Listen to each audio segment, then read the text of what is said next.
Is that it? Help me get this out, Bertie.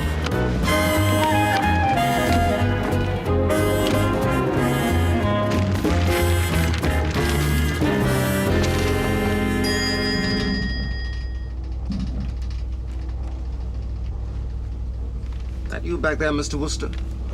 Yes, it's me, Mr. Curry Bear.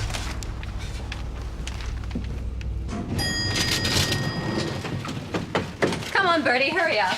I've got to get home and change.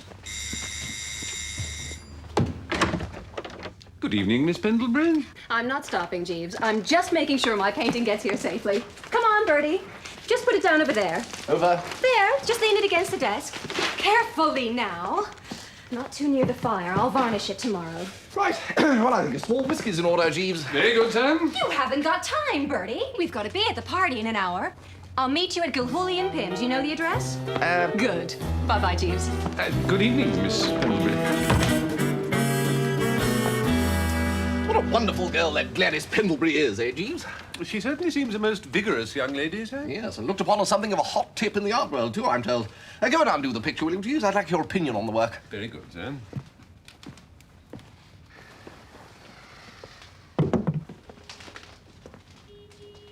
You may ask, Jeeves, why I should spend perfectly good money commissioning a portrait of Aunt Agatha, scourge of the Woosters. It did occur to me, sir, to wonder.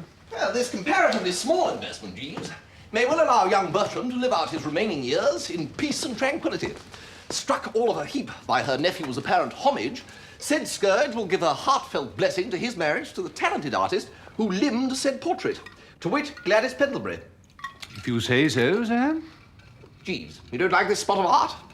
In my untutored opinion, sir, Miss Pendlebury has given Mrs. Gregson somewhat too hungry an expression.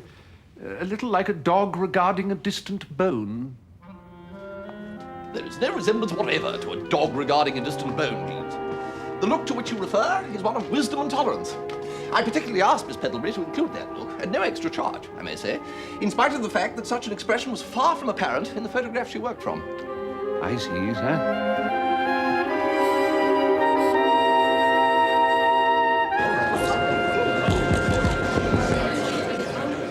Ladies and gentlemen, thank you. We hope you're all having as much fun as we of Gilhooly and Pim are. My name is Lucius Pim, and just as our agency is proud to be advertising Slingsby's new range of superb soups, I'm proud to introduce you to Mr. Alexander Slingsby.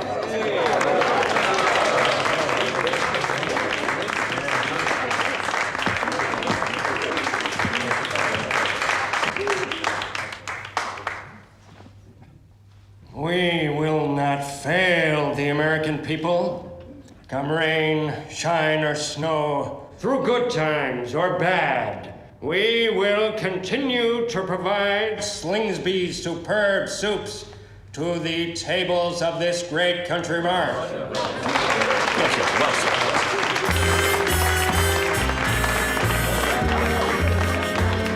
Soups do something to me, something that really mystifies me.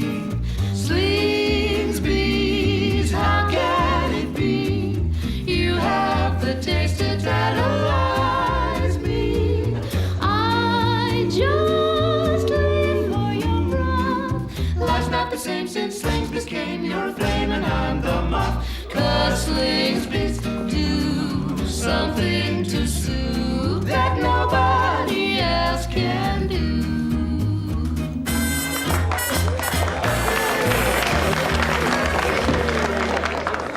Isn't it great, Bertie? Well, Oh, I just love advertising, don't you? well, Oh, look. Here comes Lucius now. You were wonderful. Well, thanks. Bertie, I want you to meet Lucius Pim. what, oh, Lucius? You in soup? Well, not yet. Well, excuse me. Bertie! Toppy! I thought you were back in England. No, I'm here. Trying to meet Alexander Slingsby. What for? Well, I can't tell you, Bertie, I'm sorry. It's a secret. Do you know what the best soup in the world is, Bertie? Well, I always like that one they do at the Drones the day after we've had shepherd's pie. What they do is they take... No. It's a soup called cock-a-leekie. My old nanny used to make it for us. Oh, there are millions in this, Bertie. Now, I'm going to sell old Slingsby the secret recipe on a royalty basis, you understand. For every tin of soup they sell, I'll collect a halfpenny. And what does Slingsby say? Yes. Well, I haven't been at a meeting yet. He just doesn't reply to my letters. I mean, that's why I've had to come here to... Anyway, it can't fail, Bertie. I just have to catch a whiff of that soup and I'm... transported back to my childhood. But does the populace at large want to be transported back to your childhood, Tuppy? That's what we have to ask ourselves. What do you mean? I say, there's Elizabeth over there. Who's Elizabeth? Elizabeth Vickers is the woman I intend to marry, Bertie. Marry? Well, congratulations and all that. Yes, well, in fact, she doesn't know anything about it yet. I'm going to ask her tonight. Well, come on. My husband will be so interested. Alexander just lives and breathes soup. Hello, Elizabeth. I'd like you to meet an old friend. Hildebrand, this is Mrs. Slingsby. Of Slingsby's superb soups. How do... Most awfully sorry. You're so clumsy, Hildebrand. What the hell do you think you're doing, mister? Are you all right, Tallulah? Well, I was just... Mr. Slingsby, I didn't know where you got my... You keep out of this. Yes, quite. But leave Mrs. Slingsby alone, Wooster. What do you think you're doing? Well, cut along now, Wooster. You've done quite enough damage for one night. Now, what my idea is this, Mr. Slingsby. Now, I have this humdinger of a soup.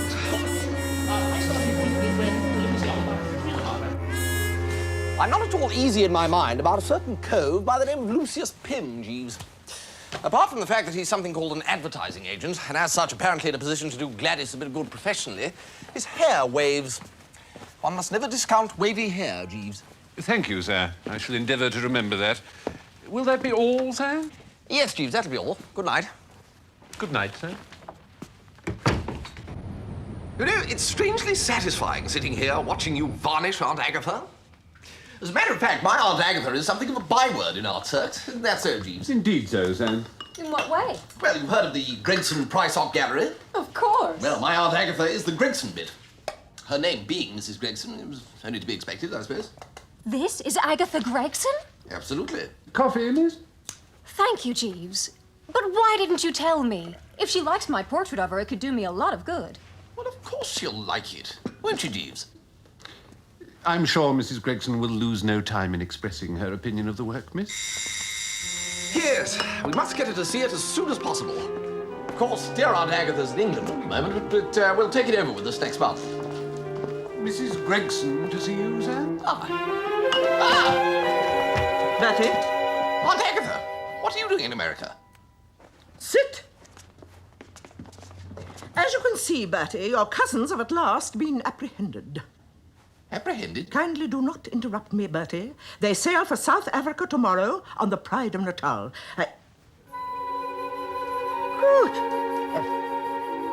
Is this supposed to be me?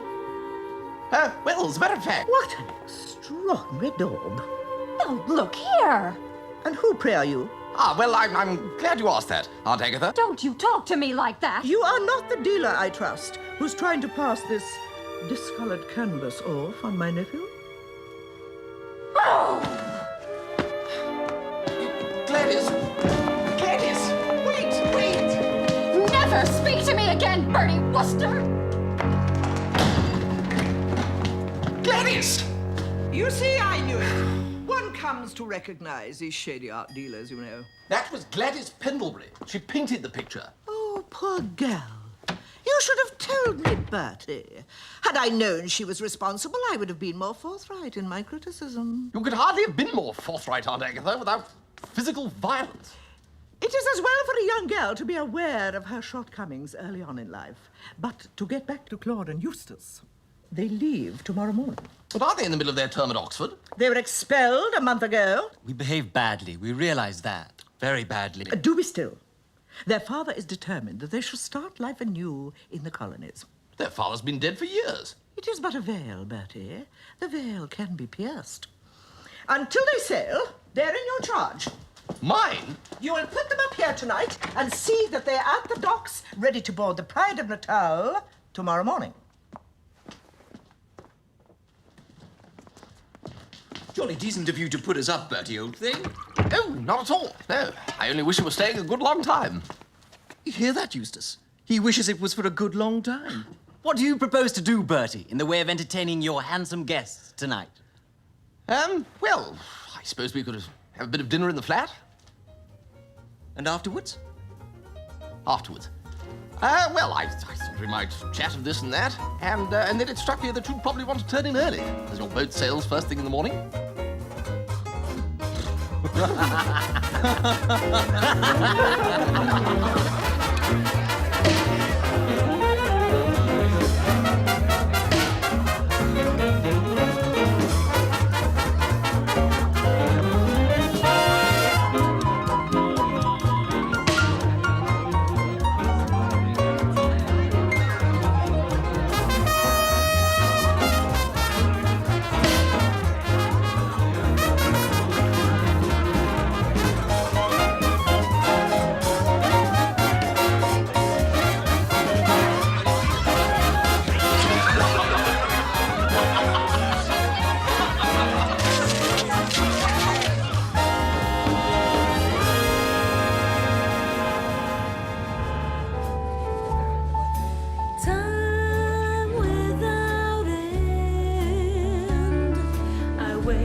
No more champagne. No, I want to go home. Good afternoon, sir. Oh, Jeeves. Jeeves, I'm getting too old for all this. I feel like something has been rejected by the Pure Food Committee.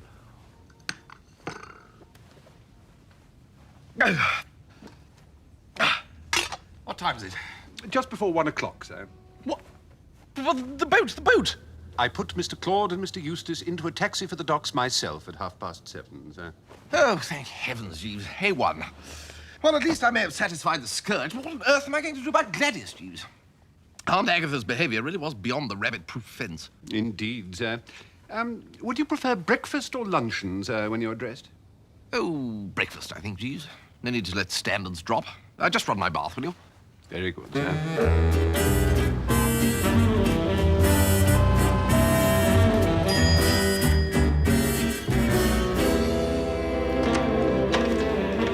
Hello?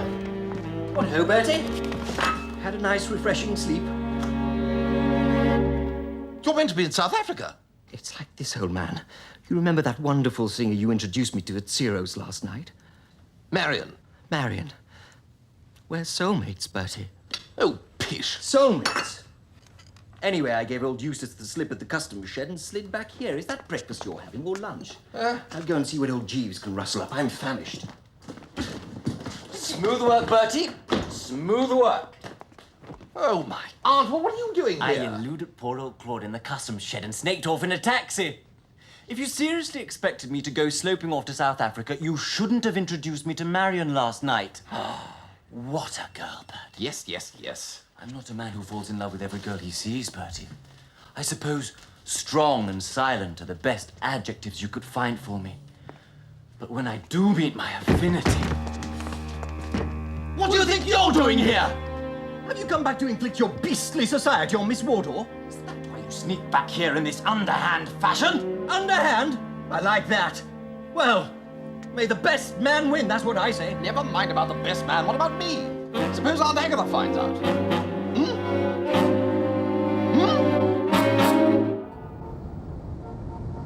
What time did Mr. Claude and Mr. Eustace get in last night, Jeeves? One at 3:45, sir, and the other at 3:50. How do they do it, Jeeves? Well, sir, I read an article last week in Scientific American which propounded the theory that we all contain something which it called a body clock. In the very young, this mechanism acts less like a clock and more like the mechanical toy which runs randomly around the floor at high speed, only changing direction when it bumps into an obstacle. Yes, well, all I hope is the spring unwinds before they bump into my Aunt Agatha. Indeed, sir. Meanwhile, we can only watch and pray. Miss Pendlebury is still proving obdurate, Jeeves. She wouldn't answer my telephone calls yesterday. In my experience, ladies who spell Gladys with a W are seldom noted for their reliability, sir. It gives them romantic notions. With a W, Jeeves? No. Spell it with a G. If I might draw your attention to the signature on the portrait, sir. Good Lord. G.W.? I blame Alfred Lord Tennyson and his Idylls of the King, sir. It also accounts for Catherine, Isobel, and Ethel, all spelt with a Y. But Gladys with the W is a particularly virulent form, sir. Well. Come on, Bertie. We are going out to celebrate my engagement. Engagement, Tuppy? You mean the poor unwitting girl said yes? She did. I told her. I said, I may be poor but honest now, but we could soon change all that. In a couple of months' time, I'll have the whole of New York at my feet. Well, all the ones who like soup, anyway. And she fell for it? She saw reason, Betty. Hook, line, and whatever call it. But it's the truth, isn't it? I mean, old Slingsby thinks my cock-a-leaky recipe's the bee's knees. I mean, his lawyers are drawing up a contract and everything. Well, congratulations, Tuppy. I always said that one day your talent would be recognised. Well, come along, lunch is on Bertie.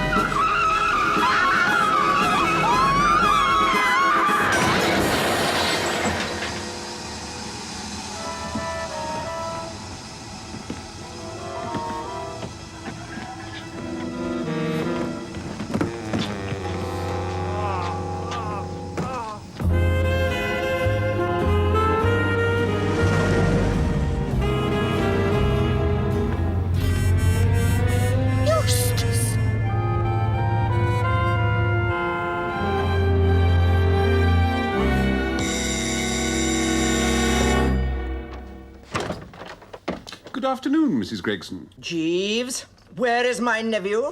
I regret to say that Mr. Wooster is not at home, Mrs. Gregson. You may be surprised to learn, Jeeves, that I saw Mr. Eustace not 10 minutes ago. But surely, Mrs. Gregson... I plainly saw him, Jeeves, standing on the corner of 42nd Street and Broadway. This is sinister news indeed. My nephew was distinctly instructed to get those boys onto that boat.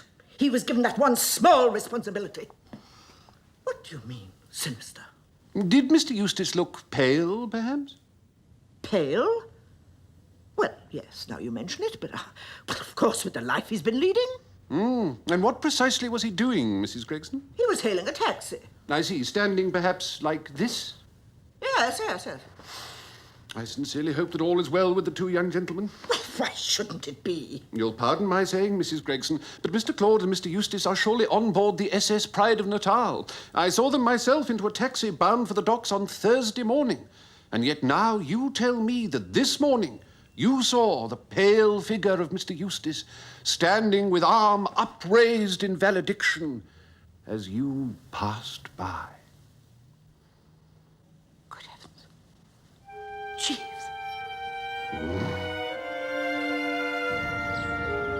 Bertie, I'm uneasy. Uneasy, eh?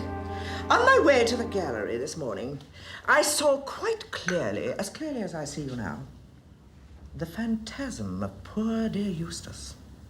The what of poor dear Eustace? Pay attention, Bertie. The phantasm. The wraith. Oh, all right, Aunt Agatha, it's a fair cop. I'm trying... Do be quiet, boy. It was only for a moment, but it was so clear that for an instant I thought it was Eustace himself. Do you think those poor dear boys are safe, Bertie? They've not met with some horrible accident. Oh, I see. A phantasm or wraith. Well, I mean, to say by Jove, it's always possible. Those in peril on the sea and whatnot. It's pretty dangerous stuff, water. You know, typhoons and so on, waves. Don't blither, Bertie. No, right. Well, I'm sorry, Eustace. Marion does not want to see you. She as good as said as much last night. What rot! She distinctly said to me that she was fed up with you hanging around like a vulture with the crew. Ah, the very persons I've got a bone to pick with you. Oh, not now, old chap. No time for bone picking. I'm just off to take Marion to the races. I'm taking Marion to the races. Neither of you is taking Marion to the races. What? You were seen this morning by Aunt Agatha. No. Fortunately, she's got it into her head that you were some kind of wraith. That's why I'm going to the wraith track. Very amusing. Yes, well, jolly as it may seem to go around giving Aunt Agatha shocks, I must from now on absolutely forbid you from wandering at large around the metrop. Well, I suppose we could buy a couple of disguises. My dear old chap. The brightest idea on record. That's settled then. What a lark about the accident, though, Bertie, eh? Accident? What accident?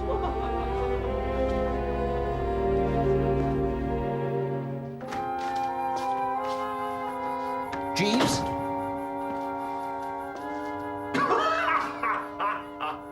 Jeeves?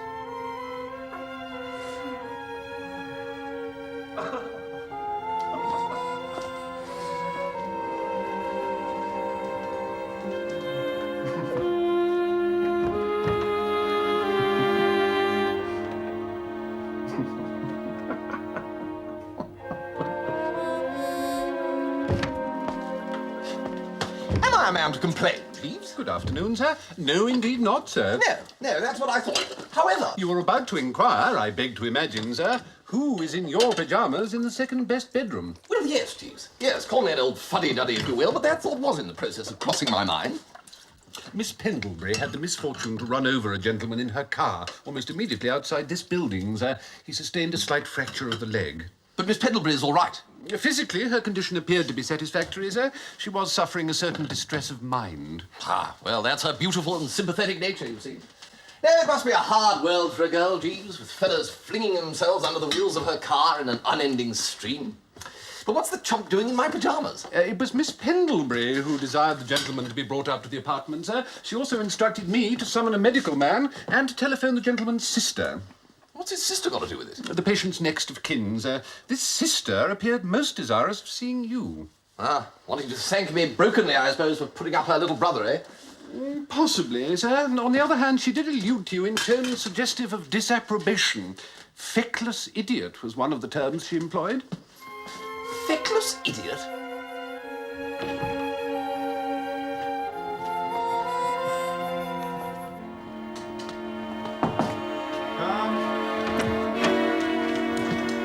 You? Ah, Wooster. You didn't tell me it was Lucius Pym? I didn't wish to distress you any further, sir. Well, how long was he going to be here? About a week or so, I fancy. A week? Now, about this accident, Wooster. My sister is married to Alexander Slingsby. What, the soup man? Yes, I met him the other night.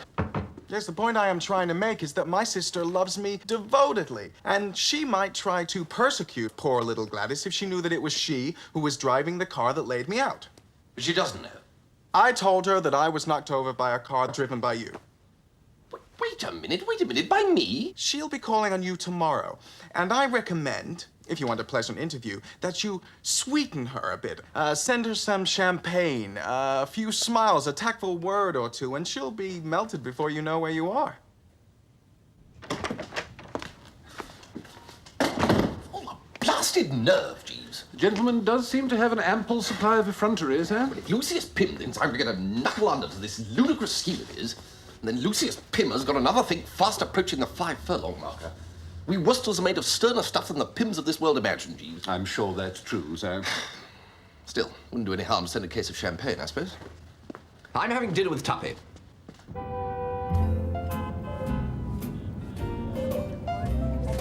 I could leave the old days behind, leave all my pals.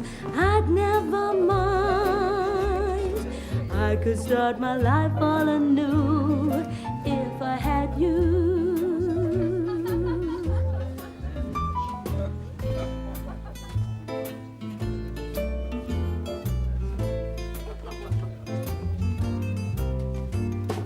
I could be a king, dear, uncrowned, humble or poor, rich or renowned.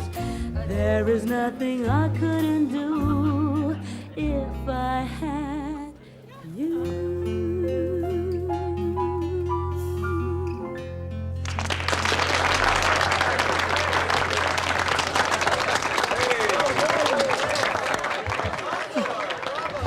Well, I'd just like to say that old Tuppy's a lucky dog. To Elizabeth and Tuppy. We're going to be very happy together, aren't we, darling? Yes, well, if you remember that I'm here, I suppose that's just possible.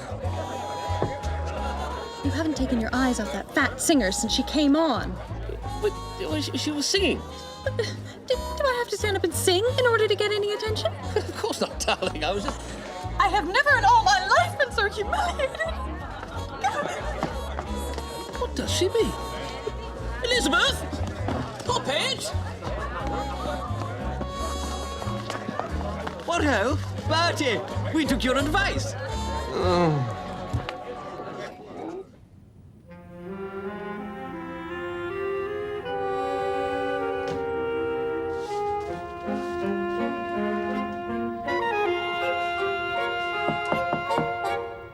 Come.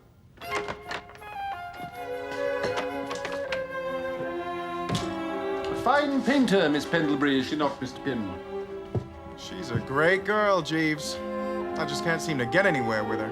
Such a pity that her work is confined to so small an audience. It has often struck me that the man who will win Miss Pendlebury is the man who can further her career.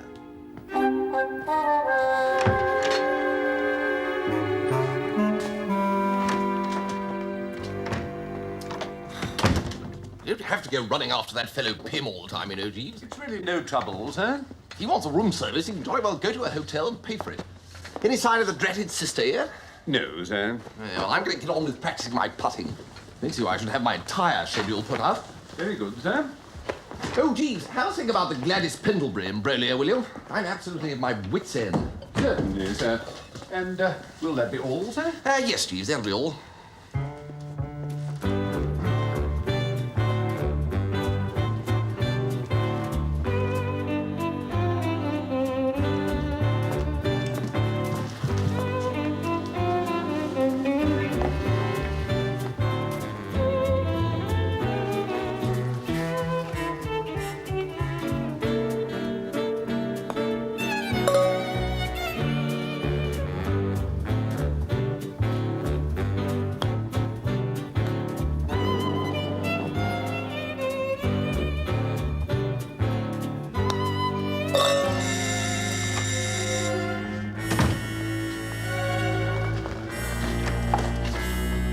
Mr. Alexander Slingsby to see you, sir. I need hardly tell you why I'm here, Wooster. Oh, no, of course not. Absolutely. No, it's that little matter of... Little matter? Let me tell you, when I find a man has been annoying my wife with importunities I regard it as anything but a little matter, I shall endeavor to make you see the thing in the same light. There must be some mistake. There is. You made it. First, you molest her at my party. Then you send her liquor. Trying to lush her up, are ya? No, no. Yes, yes, Help me, Tallulah! What have you done? First my brother, then my husband, you beast!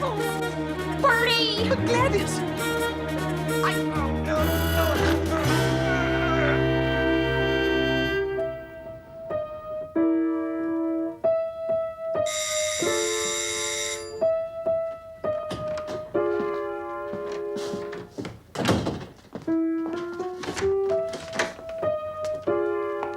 Hiya, Jeeves. Mr. Wooster's cousins aren't around, are they? No, Miss Wardle? Thank God for that. Bertie, Marion? I'm sorry, but you're going to have to do something about those cousins of yours. You're seeing a good deal of them, are you? I can't take a step without tripping over them. I'm leaving town, Bertie. Oh, it can't be as bad as that, surely.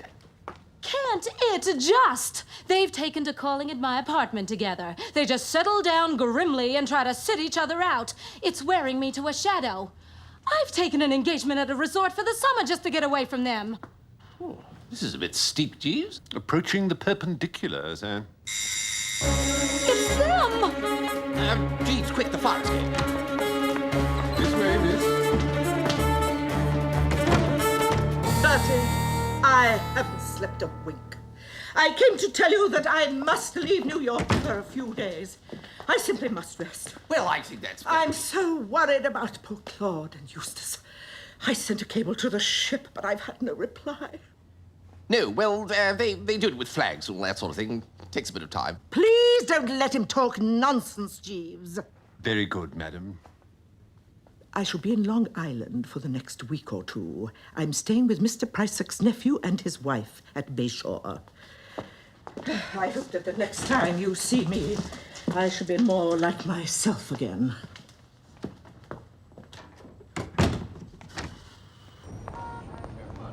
She scratched the fixture, Bertie.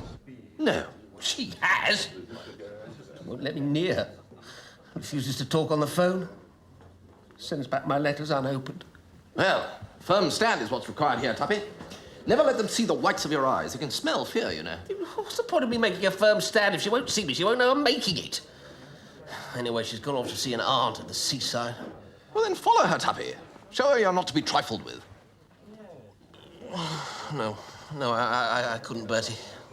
Not all by myself. Tell you what. Why don't we both go? Me? Well, a spot of sea air might put some wind in our sails. Don't you think, Jeeves? It's always possible, sir. My sails could do with a bit of wind in them. What's this Bayshore place like, Tuppy? You've been there before, haven't you, to my cottage? I didn't even know you had a dreaded cottage. Oh, yes. Just rented it for the summer. Just a little shack, really. Bayshore, please, one way. Bayshore, please. Bayshore, one way.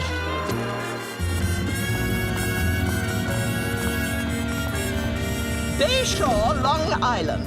Ma'am.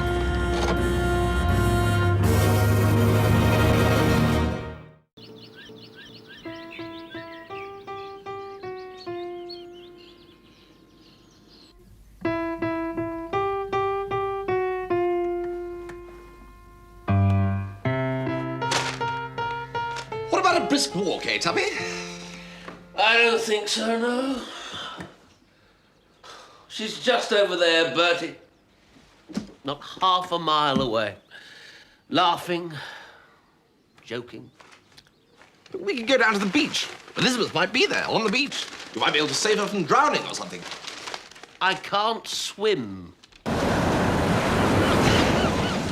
You kept up with the roses, Jeeves? Yes, indeed, sir. A dozen delivered daily to Miss Vickers with Mr. Glossop's name on the card. And the chocolates? Yes, sir. Well, he doesn't do anything. Follows her all the way down here, then just moons about the place, rubbing ointment into his mosquito bites. One is consoled by the reflection that it is a healthy life, sir. He's become quite a popular pet with the mosquitoes. They never bite me, do they, you? No, sir. Well, there you are, you see. They just seem to hang around waiting for Tuppy. They want to be in good condition for him. Jeeves, that's her. That's Elizabeth Vickers. Indeed, sir. And that blob covered in sand and ice cream must be a nephew or something. It would appear so, sir. Jeeves, I have an idea. Nay, an inspiration. I should be most interested to hear it, sir. We are going to kidnap that child. I shall be returning to the cottage now, sir, if that is consistent with your wishes. No, it dashed what is not consistent with my wishes, Jeeves. I can't carry out a thing like this single-handed. I regret that the terms of my employment do not permit me to take part in criminal activities, sir. Oh, what rot, Jeeves. We're only going to borrow him for an hour. In any case, there's nothing remotely criminal about bringing two loving hearts together. That is not an assertion I should care to see tested in a court of law, sir. Well, you disappoint me, Jeeves. Is this the way the Jeeveses of old faced fearful odds? I should imagine, sir, that it must have been, or else the line would have been speedily extinguished.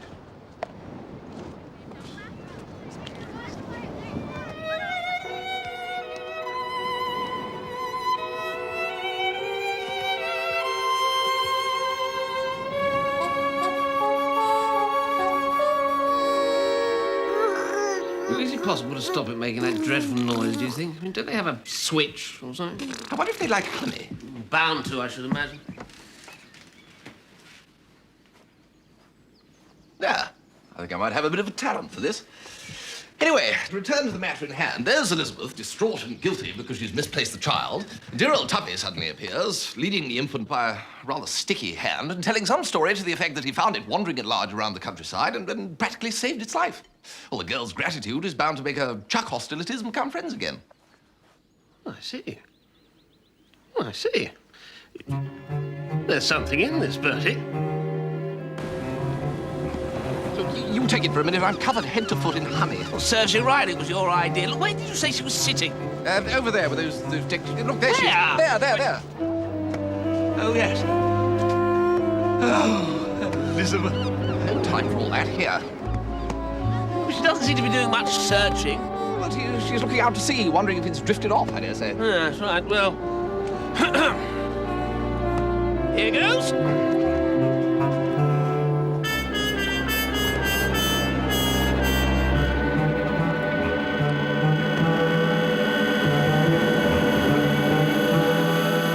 Relation at all. It's just some kid she met at the beach. She was helping it build a sandcastle. She'd never seen it before in her life. She just listened like an iceberg while I went through the story about saving its life, then told me I was a liar, an outcast, and a worm. Good Lord. Is that all you've got to say? Well, I'm going to the house across the road. Well, they won't say any different there. They have a child's nurse, idiot. Maybe she'll be able to stop that noise. Now then, listen to me. I want to know your address. I get sticky. This is a very serious matter. Thank you, no, I think I'll wait until dinner. Now then, where do you live? Who is your father? Well, look at me when I'm talking to you. Father, where is he? Well, think, man, think. Dada. Yes, that's the chap. Where is he? Well, I don't know if this child is concealing something, Jeeves, or if he's simply thoroughly vapid and uninformed about current events. It's hard to tell, sir. More or less admits that he has a father and then just clams up. Never seems to have occurred to the blasted child while sitting of an evening chatting with the old man to ask him his name and address. It's often the way, sir. The younger generation takes little interest in the activities of its elders. It has occurred to me, sir. You haven't had one of your ideas, have you, Jeeves? Not for ridding ourselves of the infant, no, sir. But it seems to me that we might, being burdened with the child, at least use it to solve Mr. Glossop's problem. Really? I don't see that. Well, sir, I attended the performance of a cinema film recently in which the estranged parents of the child were brought together again by the tot in question. Well, how? If I remember rightly, sir, it said, Dada doesn't do love mummy no more. Dada doesn't do love mummy no more. And that did the trick, did it, Jeeves? Oh, yes, indeed, sir. The picture concluded with a close-up of the happy pair in fond embrace, with the child looking on with natural gratification. Jeeves, I follow you absolutely. It's big. We lay the scene right here. Child centre stage. Girl left of centre. Tuppy upstage. Dialogue leading up to line. Child speaks line. Something like, booful lady doesn't do love Tuppy. But can the child learn its line, Jeeves? Well, sir, if I might make the suggestion, I would advocate the words kiss Tuppy. It's short, readily memorized, and has what I believe is technically termed the punch. Genius, Jeeves. No, you must say kiss Tuppy. I'm sorry, unless you comply with our wishes in this matter, no more toffees will be forthcoming. It's no good talking to him like that, Jeeves. I'm doing my best, sir. Well, don't give him a toffee until he comes up with the goods. You're being far too soft on him. Let me have a go. Right, now then, say kiss Tuppy. Kiss Tuppy. Kiss Tuppy. There you are, you see, Jeeves, you did it. Well done, sir. Have you been eating these? No, sir. No, well, better hop down to the shop and get some more. Get about 100 weight. Very good, sir. Right, now then, toffee. Say kiss Tuppy. Kiss Tuppy. Well done. That's the last one for the moment. Emergency supplies on the way. It's Mr. Wooster, isn't it? We met with Hildebrand Glossop in New York. Oh, yes, yes. Elizabeth Vickers. Nice to see you. I don't understand. Is that your baby? Mine? Oh, good Lord, no. I've just got the use of it for a bit. We got to be real friends on the beach. Hello, baby. Friends, eh? Well. Small world and all that. I brought these back for Hildebrand. He won't seem to accept that all is over between us. Oh, the flowers and the chocolates. What's all this then? Oh, I brought your gifts back, Hildebrand. gifts. Those gifts. Roses, chocolates. Well, I never sent them. Oh, how pathetic. And how typical, if I may say so. No, you blasted well may not say so. I never sent you any dratted presents.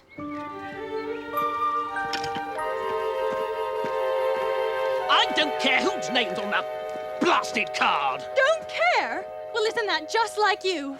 Do you care about anything, Hildebrand Glossop? Well, yes, I do, since you so kindly ask. I care about having my privacy disturbed by some dratted girl accusing me of buying her roses and chocolates. I bet you bought presents for that fat singer. I have no interest in any singer, fat or otherwise. Well, you seem to be showing her plenty of interest that night at Kiss Tuppy. Kiss Tuppy. What did he say? Kiss Tuppy. Kiss Tuppy. Good afternoon, miss. Kiss Tuppy. Kiss Tuppy. Kiss Tuppy. What the hell's going on here? Better give him one of these. He won't stop until you do. What on earth are you doing, Wooster? Well, we had the idea of training the infant to interject the phrase kiss Tuppy into the conversation whenever a piece of toffee hove into view. We thought it might soften you up a bit. Kiss Tuppy. You trained the baby to... Kiss Tuppy. Oh, Hildebrand. Oh, I've never heard anything so ridiculous. Oh, you're such a fool, Tuppy. It's just a silly idea, really. And I do love you. Oh. Kiss Tuppy. Good work.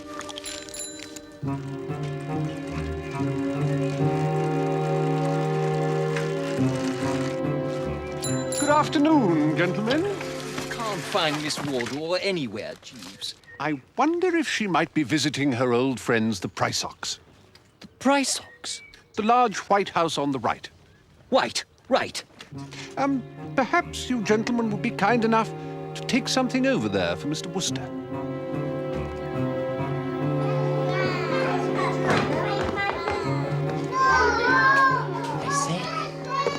Excuse us. What? We were asked to deliver this. Oh, I thought there was one missing. Just put him down somewhere, will you? It's, Marion here. Who? Marion Wardle. Never heard of her. You know the singer. We were told that... Hey, I was... You! Aunt Agatha!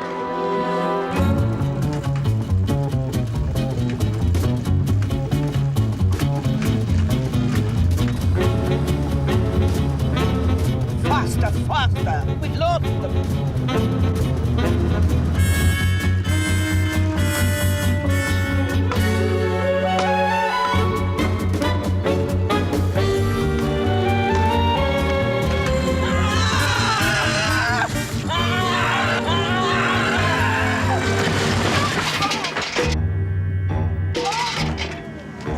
Stop the car!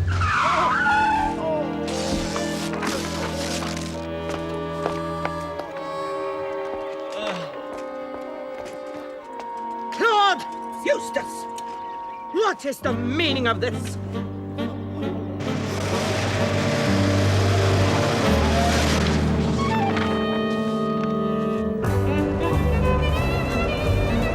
And to think it took a little child to bring us together, darling. I know! I'll never eat a toffee again without thinking of you, darling. One can have too much of sea air, Jeeves. Gets into the brain. Very true, sir.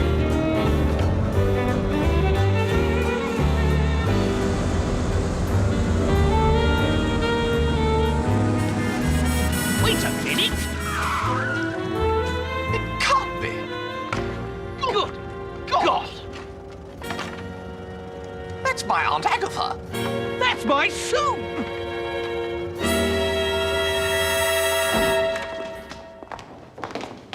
I demand to see Lucius Pym. Me too. Bertie! Gladys, what are you doing here? Why, I work here. Lucius offered me a wonderful job. Oh, did he? Well, then perhaps either you or he can tell me what my aunt's portrait is doing pasted all over the countryside. And what about my cockaliki soup? You! I thought I told you I never want to see your ugly mug again. Well, I like that. What about the money you owe me? I don't owe you one goddamn red cent. My wife looked up your cockamamie soup in a cookbook. It's cockaliki. And my nanny never wrote a cookbook. She didn't have to. It's in every cookbook from here to Vladivostok. Oh, Hildebrand! Oh. Elizabeth! Yes, well, none of this alters the fact that you used my painting. That's got nothing to do with me. That's what I pay an advertising agent for. When your butler suggested I buy one of my fiancée's paintings. What fiancé? Gladys and I are going to be married. We wanted you to be the first to know. Well, almost.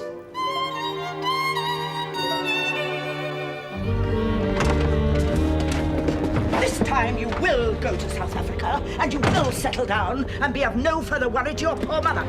No, Aunt Agatha. We were led astray, Aunt Agatha. Yes, well, there's some truth in that.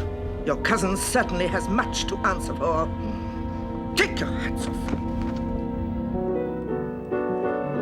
Well, I must say, Jeeves, I think it was a dashed nerve of you selling my portrait of Aunt Agatha. Oh, you mustn't be cross with Jeeves, Bertie. Look how brilliantly he got rid of Claude and Eustace for me.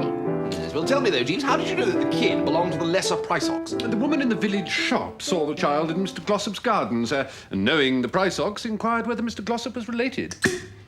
And we're both better off than poor Tuppy. Yes, well, serves him right, him and his nanny's cockaliki soup. You do something to cockaliki, something to really mortify him. You've made old Tuppy feel quite peaky. What can we do to fortify him? Brilliant. He'd lost sleep for that soup. Jeeves? At one fell swoop, the Slingsby group knocked Mr. Glossop for a loop, sir. 'Cause you do something to cockaliki that's given old Tuppy croup. Well, cheerio.